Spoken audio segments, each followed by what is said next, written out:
പലവട്ടം ഉപയോഗിച്ചിട്ടും ഫലപ്രദമല്ലാത്ത മരുന്നാണ് എന്ന് മനസ്സിലായിട്ടും പിണറായി വിജയൻ വീണ്ടും എന്തിനാണ് ആ ഒറ്റമൂലി ചികിത്സ തന്നെ തുടരുന്നത് എന്ന് എത്ര ആലോചിച്ചിട്ടും മനസ്സിലാകുന്നില്ല. ഒടുവിൽ കിട്ടിയ അടി കാന്തപുരം ഉസ്താദിൻ്റെ കേരള യാത്രയുടെ സമാപന വേദിയിൽ വെച്ചാണ്. എത്രയോ സമയം എഴുതി കൊണ്ടുവന്ന ഒരു ടെക്സ്റ്റ് അദ്ദേഹം വായിക്കുകയാണ്. വായിച്ച് പോകുന്നത് എങ്ങോട്ടാണ്? വസ്തുതാവിരുദ്ധമായ ഒട്ടേറെ കാര്യങ്ങൾ പറഞ്ഞു വെച്ചുകൊണ്ട് അവിടെ ആ സമ്മേളനത്തിൻ്റെ വേദിക്ക് ചേരാത്ത തരത്തിൽ, ആ സദസ്സിന് ചേരാത്ത തരത്തിലുള്ള പ്രസംഗമാണ് പിണറായി വിജയൻ്റെ ഭാഗത്തു നിന്നുണ്ടായത്. ചരിത്രത്തെ വക്രീകരിച്ചുകൊണ്ട് വളച്ചൊടിച്ചുകൊണ്ട് രാഷ്ട്രീയമായി അതിനെ തനിക്ക് അനുകൂലമാക്കി മാറ്റാൻ കഴിയും എന്ന് കരുതുന്ന ഒരു മൗഢ്യം മുഖ്യമന്ത്രിയുടെ പ്രസംഗത്തിൽ നമുക്ക് വായിച്ചെടുക്കാൻ കഴിയും. ചരിത്രം നമ്മുടെ മുമ്പിൽ കിടക്കുകയാണ്. അദ്ദേഹം പറഞ്ഞ കാര്യങ്ങളെല്ലാം വളരെ വ്യക്തമായി നമ്മുടെ മുമ്പിൽ കിടക്കുന്നുണ്ട്. അതൊക്കെ തെറ്റിദ്ധരിപ്പിക്കുന്ന തരത്തിൽ ഒരു പ്രസംഗത്തിലൂടെ മാറ്റിയെടുക്കാം എന്ന് അദ്ദേഹം കരുതുന്നുണ്ടെങ്കിൽ അദ്ദേഹം വിഡ്ഢികളുടെ സ്വർഗത്തിലാണ് എന്ന് പറയാതെ വയ്യ. പക്ഷെ പറഞ്ഞതോ ആരെ ഇരുത്തിയിട്ടാണ്? പ്രതിപക്ഷ നേതാവ് ശ്രീ വി ഡി സതീശന് വേദിയിലിരുത്തിയിട്ടാണ് ഇദ്ദേഹത്തിൻ്റെ ഈ ഗീർവാണം മുഴുവൻ നടന്നത്. അതിന് മറുപടി കൊടുക്കാൻ വി ഡി സതീശൻ തയ്യാറായപ്പോൾ പിന്നീട് കണ്ടത് എന്താണ്? Social media V D Satheesan നടത്തിയ പ്രസംഗം അങ്ങ് ഏറ്റെടുക്കുന്നതാണ്. അദ്ദേഹം പറഞ്ഞു, മതേതരത്വം ഇതുപോലെ പ്രസംഗിക്കാൻ വളരെ എളുപ്പമാണ്. പക്ഷേ മതേതരത്വം ഒരു ഭാഗത്ത് പ്രസംഗിക്കുകയും മതേതരത്വത്തിന് ഭംഗം വരുത്തുന്ന തരത്തിൽ, അതിൻ്റെ കടക്കിൽ കത്തിവെക്കുന്ന തരത്തിൽ പ്രവർത്തിക്കുന്നവരെ, വർഗീയ വിദ്വേഷം വമിപ്പിക്കുന്ന തരത്തിൽ പ്രസംഗിക്കുന്ന ആളുകളെ പൊന്നാടിയിടുന്ന ഏർപ്പാട് ശരിയല്ല എന്ന് പറഞ്ഞ് വി ഡി സതീശൻ കത്തിക്കയറുന്നതാണ് നമ്മൾ ആ സമ്മേളന വേദിയിൽ കണ്ടത്. പിന്നീട് കാണുന്ന കാഴ്ച എന്താ? ഉരുളക്കുപ്പേരി പോലെ പ്രതിപക്ഷ നേതാവ് മുഖ്യമന്ത്രിക്ക് അവിടെ മറുപടി കൊടുത്തു. ആ വേദി അത്തരത്തിലുള്ളൊരു ചർച്ചയ്ക്ക് വിധേയമാക്കാൻ പാടില്ലാത്തതാണ് എന്ന് കാന്തപുരം ഉസ്താദ് എ.പി. അബൂബക്കർ മുസ്ലിയാർ പറഞ്ഞത് നമ്മൾ കേട്ടു. ശരിയാണ്. ആ വേദി പക്ഷേ അത്തരത്തിലൊരു രാഷ്ട്രീയ ചർച്ചയ്ക്ക് വിധേയമാക്കുന്നതിന് കാരണക്കാരനാരാണ്?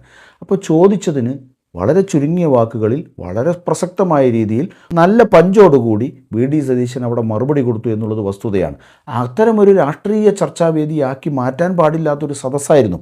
പക്ഷേ മുഖ്യമന്ത്രി അത്തരത്തിൽ ഔചിത്യമില്ലാതെ പെരുമാറിയപ്പോൾ അതിന് മറുപടി കൊടുക്കേണ്ട മിനിമം ഉത്തരവാദിത്വം പ്രതിപക്ഷ നേതാവിന് വന്നു. വളരെ ചുരുങ്ങിയ വാക്കുകളിൽ വി ഡി സതീശൻ അതിന് മറുപടി കൊടുക്കുന്ന കാഴ്ചയും കണ്ടു. അത് പക്ഷേ കേരളം ഏറ്റെടുക്കുന്നതാണ് പിന്നീടുള്ള ദിവസങ്ങളിൽ കണ്ടത്. അതിൻ്റെ പ്രതിഫലനം എന്താണ്? ഇന്ന് വെള്ളാപ്പള്ളി നടേശനും സുകുമാരൻ നായരും ഭായി പറഞ്ഞുകൊണ്ട് രംഗത്ത് വന്നിരിക്കുകയാണ്. അവർക്കിപ്പോൾ നായാടി മുതൽ നസ്രാണി വരെയുള്ള ആളുകളെ ഒരുമിപ്പിച്ച് ചേർക്കണം പോലും. എന്തിനു വേണ്ടിയാണ്? എന്താണ് അതിൻ്റെ ആവശ്യം? ഒരു കാര്യം വളരെ വ്യക്തമായി, തദ്ദേശ തെരഞ്ഞെടുപ്പ് കഴിഞ്ഞപ്പം ഇത്തരത്തിലുള്ള ആളുകളുടെ ഒന്നും വാക്ക് കേട്ടല്ല പോളിംഗ് ബൂത്തിലേക്ക് ചെന്ന് ആളുകൾ വോട്ട് ചെയ്യുന്നത് എന്ന് അവർക്ക് മനസ്സിലായിട്ടുണ്ട്. അവരുടെയൊക്കെ വാർഡുകളിൽ പോലും അവർ മുന്നോട്ട് വെച്ച സ്ഥാനാർത്ഥികൾ പരാജയപ്പെടുന്ന സാഹചര്യമുണ്ടായി. കേരളത്തിലുടനീളം LDFനെതിരായിട്ടുള്ള ശക്തമായിട്ടുള്ളൊരു നിലപാട് ഇവിടുത്തെ പൊതുജനങ്ങൾ സ്വീകരിച്ചത് കഴിഞ്ഞ വോട്ടെടുപ്പ് വേളയിൽ നമ്മൾ കണ്ടു.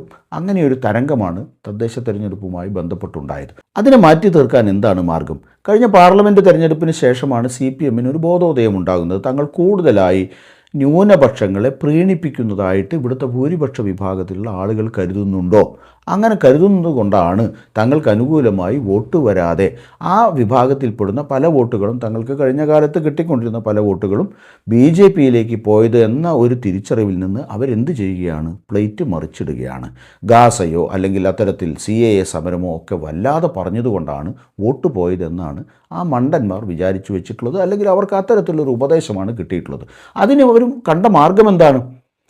അതിനവർ കണ്ട മാർഗം ന്യൂനപക്ഷങ്ങളെ അപ്പാടെ ആക്ഷേപിക്കുന്നതിന് ഒരു ജമാഅത്തെ ഇസ്ലാമിയും കൂട്ടുപിടിച്ചിറങ്ങിയാൽ മറ്റുള്ള വിഭാഗങ്ങളിൽ നിന്ന്, പ്രത്യേകിച്ച് നായന്മാരിൽ നിന്നും ഈഴവരിൽ നിന്നും തീയരിൽ നിന്നും ഒക്കെ വോട്ട് തങ്ങൾക്ക് അനുകൂലമായി അല്ലെങ്കിൽ ചോർച്ചയെങ്കിലും തടയാം എന്ന ഒരു ധാരണയിലാണ് ഇപ്പോൾ CPM നീങ്ങുന്നത്. പക്ഷേ കഴിഞ്ഞ ഏതാനും തിരഞ്ഞെടുപ്പുകളിൽ അത് വലിയ പരാജയമായിരുന്നു എന്ന് അവർക്ക് ആവർത്തിച്ചു വന്ന തിരഞ്ഞെടുപ്പിലെ പരാജയങ്ങൾ അവരെ ബോധ്യപ്പെടുത്തിയിട്ടില്ല.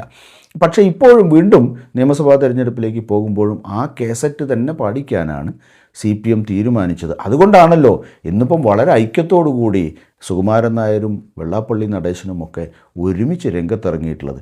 എന്തായാലും പിണറായി വിജയൻ പറഞ്ഞ ഒരു പ്രസ്താവനയ്ക്ക് അല്ലെങ്കിൽ നടത്തിയൊരു പ്രസംഗത്തിന് മറുപടിയായി പ്രതിപക്ഷ നേതാവ് പറഞ്ഞ കാര്യങ്ങൾക്ക് മറുപടി പറയാൻ അല്ലെങ്കിൽ അത് ഏറ്റെടുത്ത് അതിനെ പ്രതിരോധിക്കാൻ CPMമാരും വന്ന് കാണുന്നില്ല. എന്തായാലും NSSും SNDPയും പിണറായി വിജയനെ സംരക്ഷിക്കാൻ വേണ്ടി ഇറങ്ങിയത് എന്തായാലും ശുഭോദർക്കമാണ്.